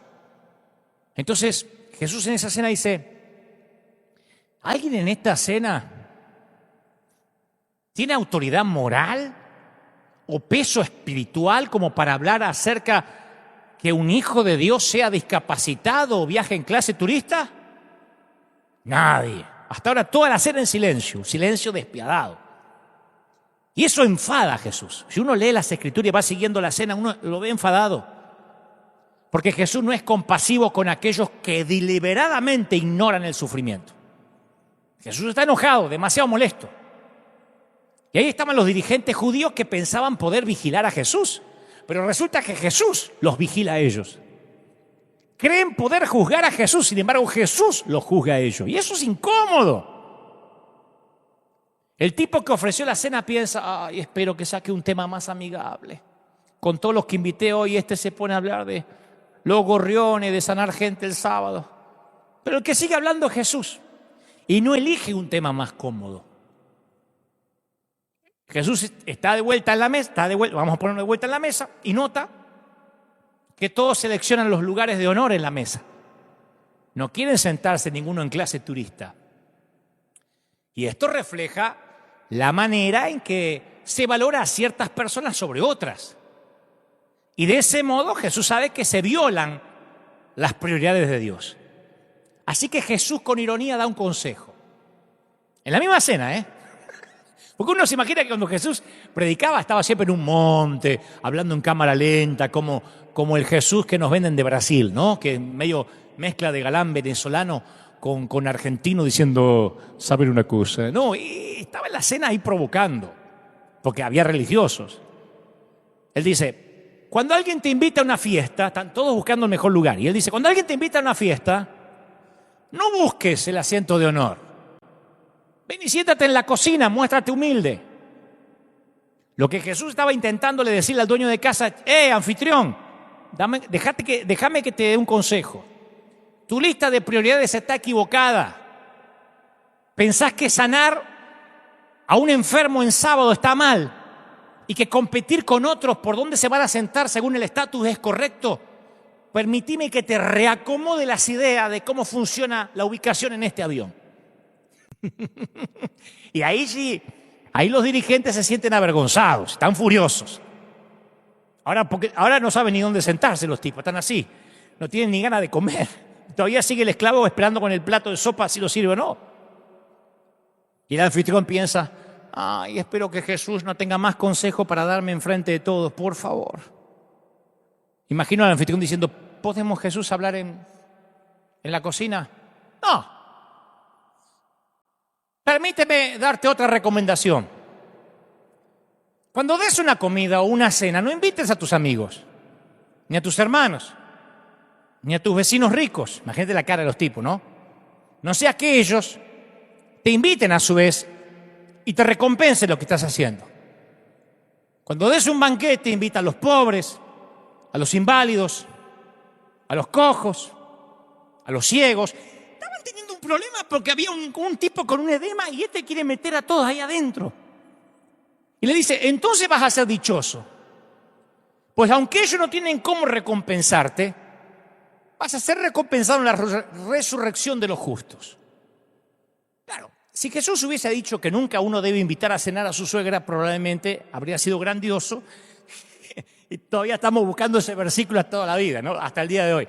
Pero Jesús no estaba dando una ley. Lo que él hace es contrastar el sistema de prioridades de Dios con el sistema de prioridades nuestro. A ver, invitar a los pobres a cenar capaz que es una opción. A los ricos a veces hacían eso. Vamos a traer pobres para que se note que somos ricos. Pero lisiados, cojos, ciegos ya es otro cantar. Acordate que los fariseos consideraban que todo lo deformado, lo defectuoso, no podía reflejar la santidad de Dios. Por consecuencia, al recinto del templo no entraba nadie mal formado. Y todas las regulaciones que se observaban en el templo las guardaban en sus casas. Y el hecho de que Jesús le sugiriera a ese prominente fariseo que invite expresamente a seres humanos deformados, defectuosos, a su diminuto templo, era una bofetada deliberada, era para que se le atragante la comida. Jesús le está pidiendo que ponga en su lista de invitados a personas cuyos defectos ofenden al anfitrión. Y ahí veo que a Jesús el enfado y la compasión le brotaban de la misma fuente, del mismo corazón. Su espectacular amor por todo individuo y su dolor cuando veía que eran menospreciados.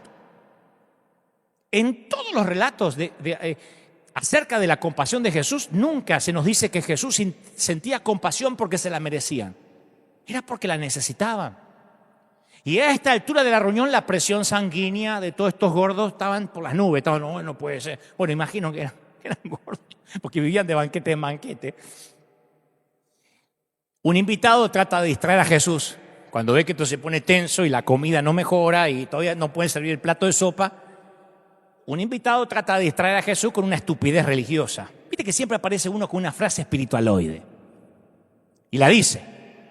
Espera un silencio. Jesús acaba de decir que inviten cojos, lisiados, nadie contesta. Se para uno y dice, dichoso, aleluya, el que coma en el banquete del reino de Dios.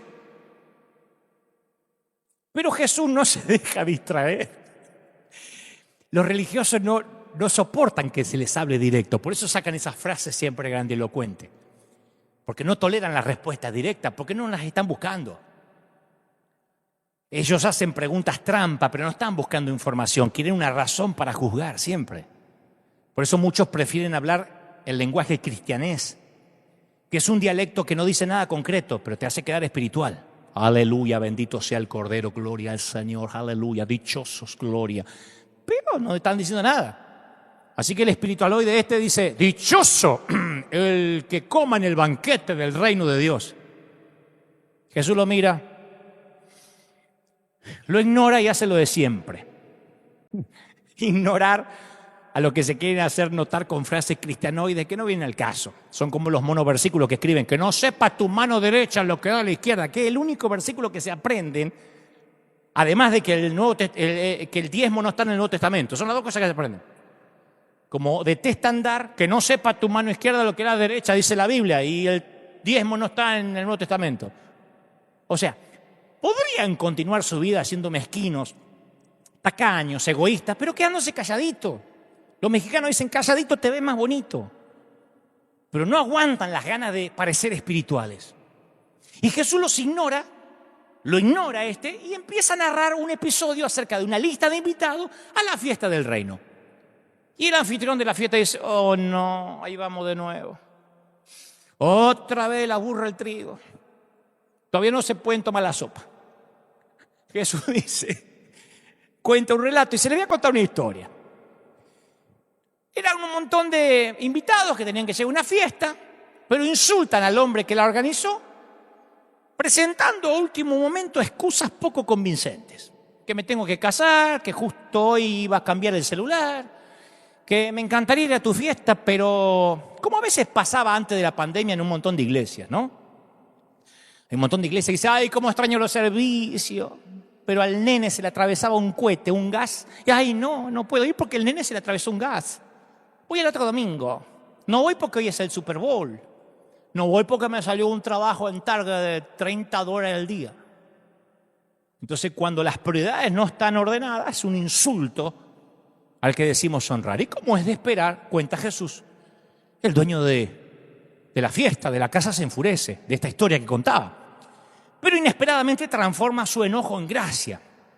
Le dice a sus criados que vayan por las calles y callejones de la ciudad y traigan a los pobres, a los inválidos, a los cojos y a los ciegos.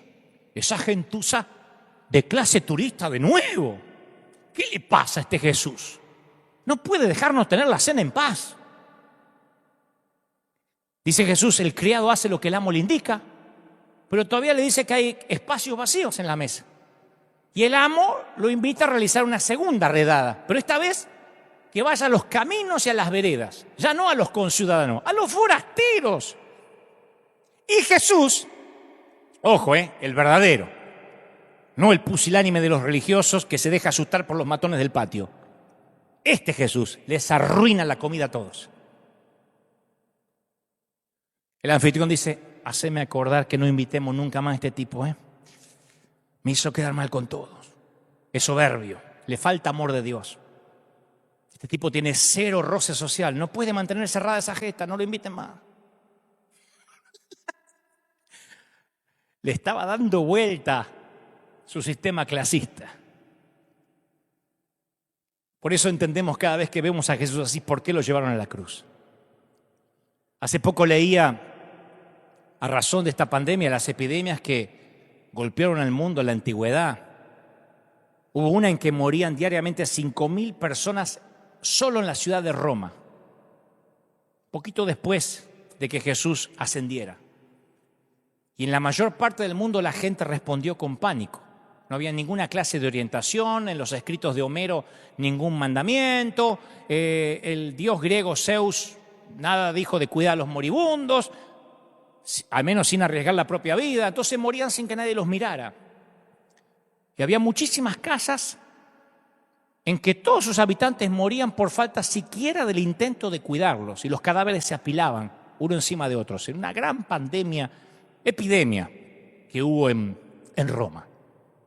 Y el primer brote de la enfermedad en Roma alejaba a los que la padecían y los separaban de sus seres queridos. Los arrojaban a los caminos, leía antes de que murieran. Y trataban los cadáveres no sepultados como si fueran tierra. Les pasaban por arriba esperando que eso evitara el esparcimiento y el contagio de la enfermedad fatal.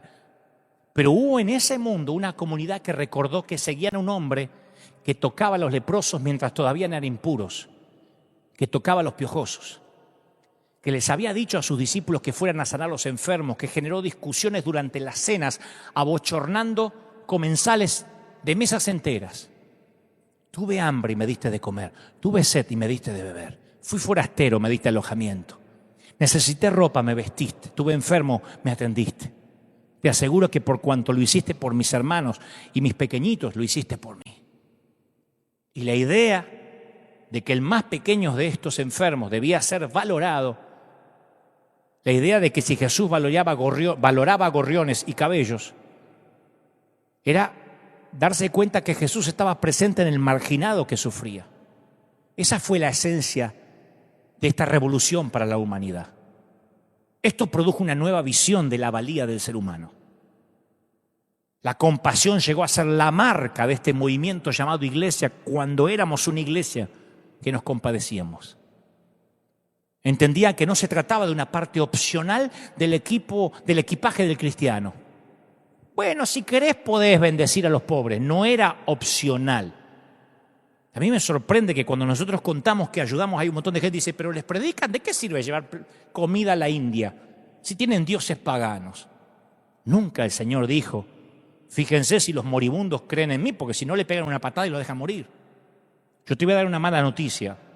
Sin compasión y amor no eres cristiano, no somos cristianos. No importa a qué iglesia asistamos, si tocamos la música o si predicamos hace años.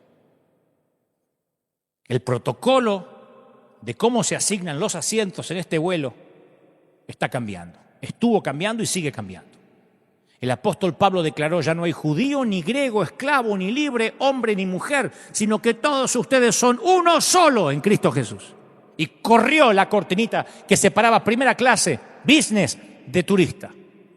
Gálatas 3:28 fue la primera declaración de igualitarismo en la literatura humana. Y esto no es comunismo, ni socialismo.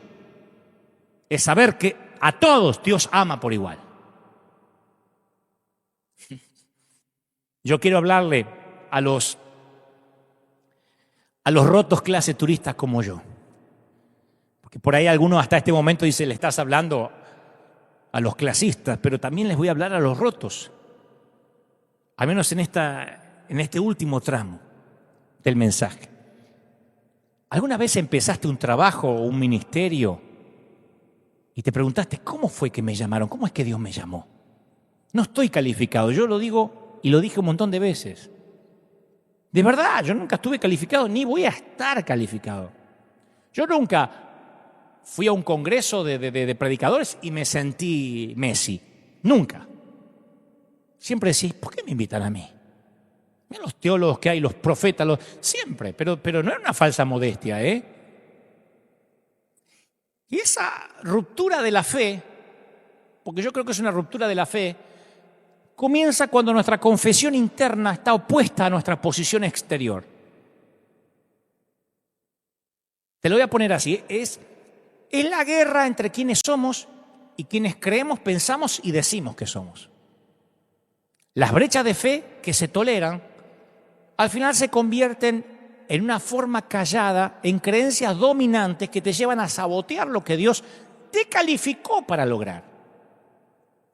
Pero el creerte que sos el piojoso, que estás en clase turista, te convierte. Esos son asesinos silenciosos de tu avance.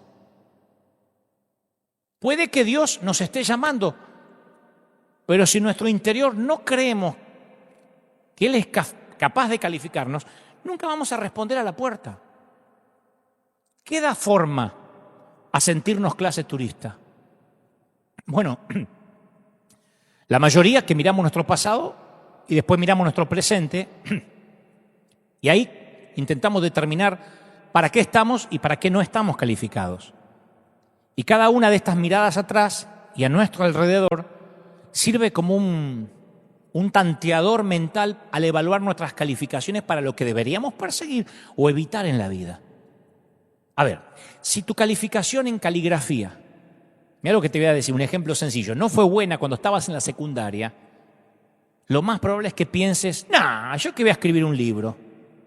Si yo escribo con horrores de ortografía, ¿sabes yo me llevé el lenguaje castellano, me lo llevaba a marzo, en Argentina te lo llevas a marzo, significa que te dan la enésima oportunidad después del verano argentino para ver si la puedes rendir otra vez. No, si yo, ¿sabés cómo escribía? Con los pies, que voy a escribir un libro. El pasado, saboteando el presente. Si tu calificación en un matrimonio fue mala porque terminaste en divorcio, capaz que pienses que no estás apto para vivir feliz para siempre con nadie.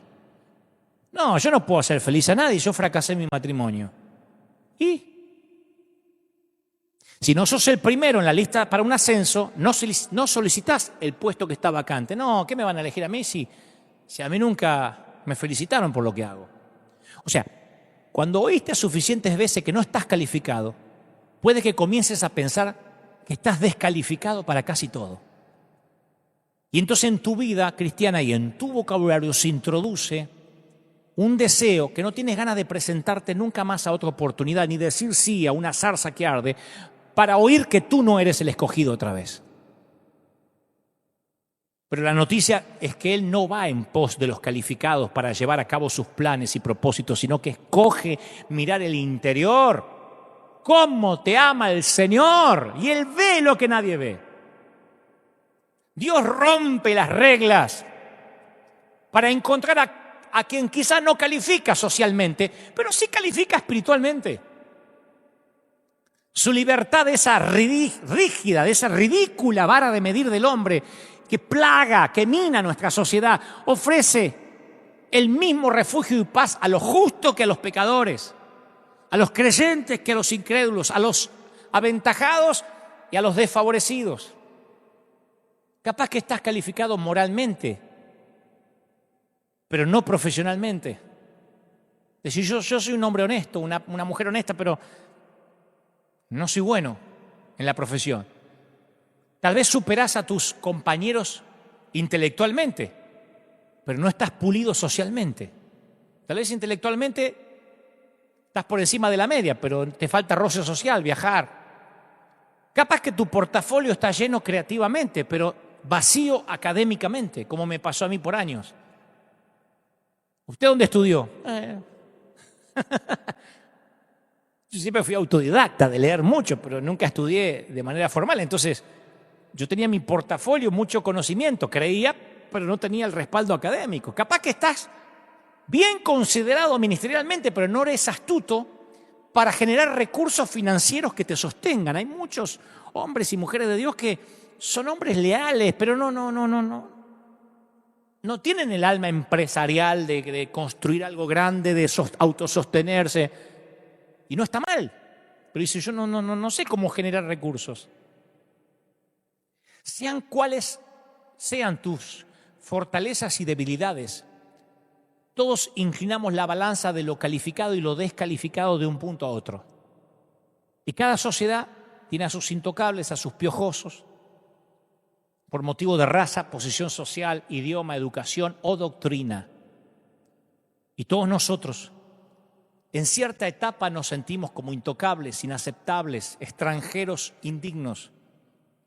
Y nos ponemos, o lo que es peor, nos ponen en cuarentena. ¿Sabes cuál es la idea detrás de la estrategia de aislamiento?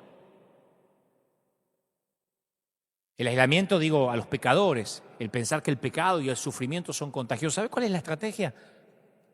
Pensamos que la manera de evitarlo es separarse de la clase de personas y lugares a los cuales no nos queremos exponer. Vamos a separarnos de la clase turista. Y por años la iglesia vivió una cuarentena espiritual. Los pastores suelen tener, ahora me incluyo por un ratito, por error de papeleo no, pero me voy a incluir. Los pastores solemos tener esa manía. Cuando vemos a nuestros miembros, las ovejas, y pensamos en un mundo tan lleno de destrucción, nos encanta ponerle una señal alrededor de los cuellos de las ovejas. Un cartelito para que las demás lean. Si estás usando drogas, si predicas algo distinto a mi pastor, si no eres heterosexual, si te estás poniendo tatuaje, si te vistes distinto, si haces chistes en las prédicas, mantente alejado de esta oveja. No toques. Cuarentena. Pero no es así como funciona. A través de la historia, la gente religiosa ha sentido atracción por la estrategia de aislarse detrás de la cortinita y ocultarse en primera clase. Evita a los pecadores y vive en una cuarentena religiosa. La cuarentena se convierte en un invernadero para los pecados más destructivos que los que se ven en clase turista. Orgullo, exclusivismo, autojustificación. El aislamiento mata el amor, sofoca toda humildad, compasión, generosidad de espíritu. Y el resultado final de la estrategia del aislamiento es un nazismo disfrazado de religión, buscar una limpieza étnica. Si no tienes higiene espiritual, si viajas en clase turista y ni siquiera te atrevas a venir a usar el baño de primera clase, quédate ahí atrás. Las personas que son diferentes, los otros, como decíamos el domingo pasado, son vistos como inmundicia que necesitamos eliminar.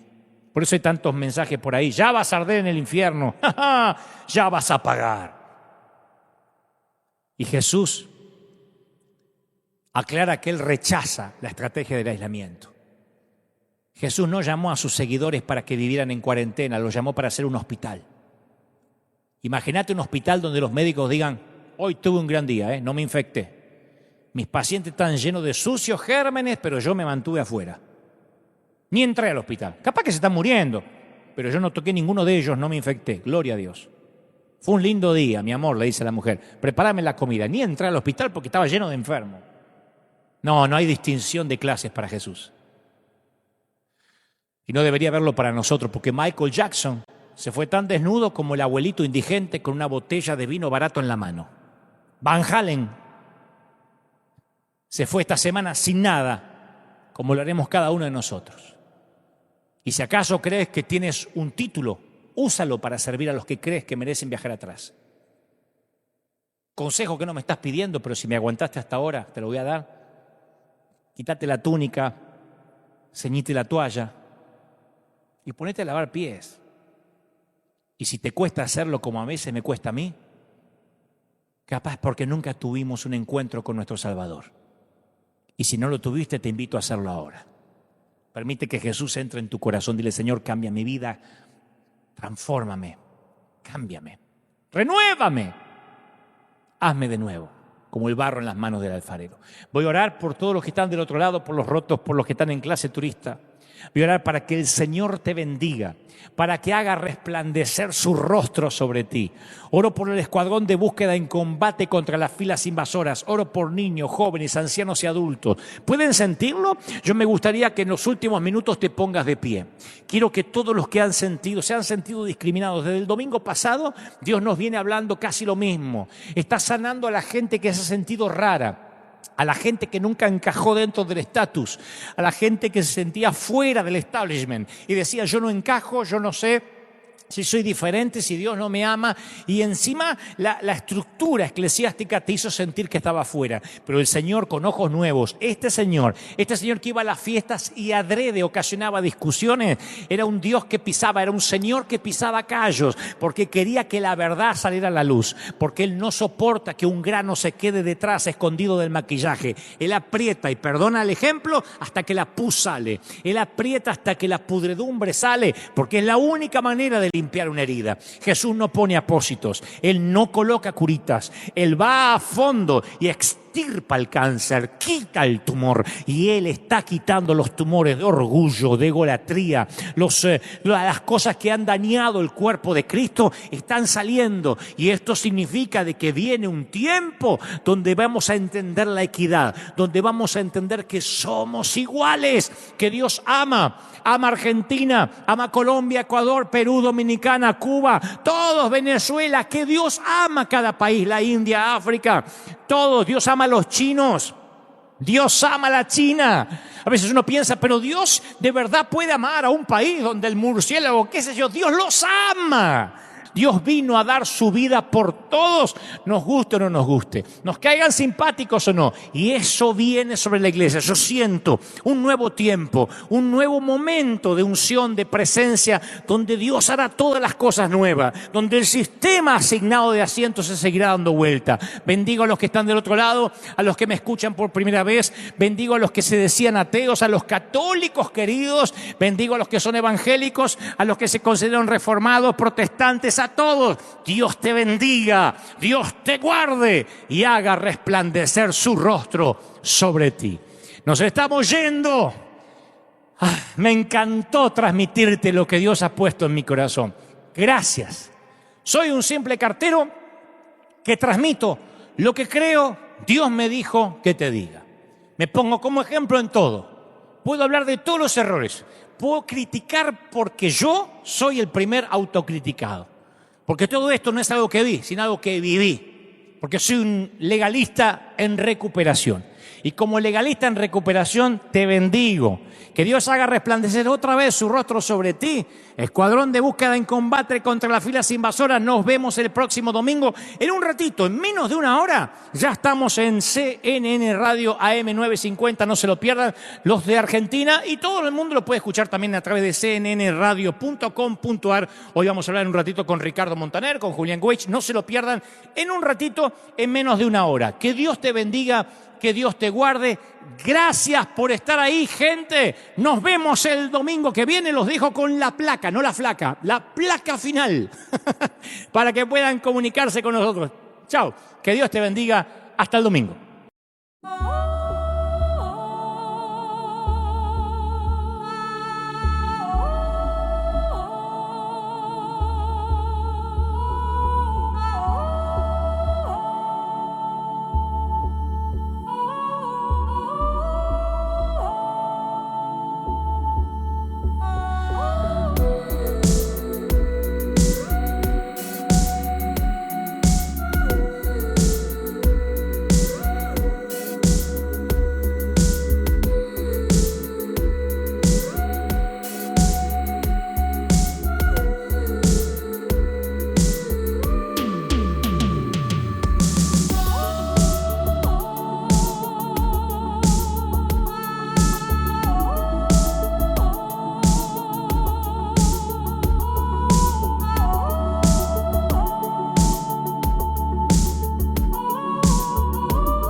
beats it, it's the ultimate ride. So join us to Kermit Sewer Slide. Oh hey oh,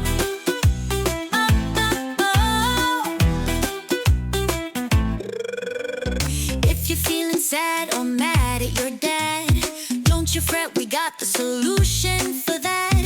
Grab all your friends and take a ride with us, all aboard the Kermit Sewer Slide bus. So hey oh,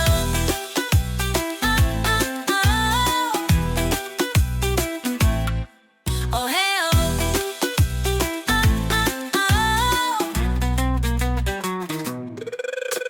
we're all going to Kermit Sewer Slide.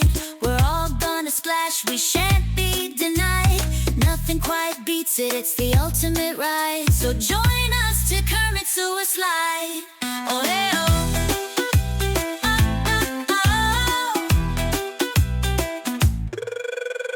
go ahead, give all your stuff away. You won't need it anymore anyway. Because once you've taken the sewer slide route, never again will you cry, will you pout. Oh, hey, oh.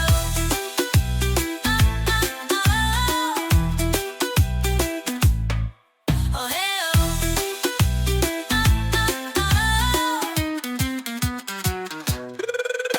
We're all going to Kermit Sewer Slide. We're all gonna splash, we shan't be denied. Nothing quite beats it, it's the ultimate ride. So join us to Kermit Sewer Slide. Oh hey oh, Kermit Sewer Slide. Just say yes. Kermit Sewer Slide. No regrets. Kermit Sewer Slide. It's out of sight. Kermit Sewer Slide. Is that a question? Heck yeah's the answer. We're all going to Kermit Sewer Slide. We're all gonna splash, we shan't be denied. Nothing quite beats it, it's the ultimate ride. So join us to Kermit Sewer Slide.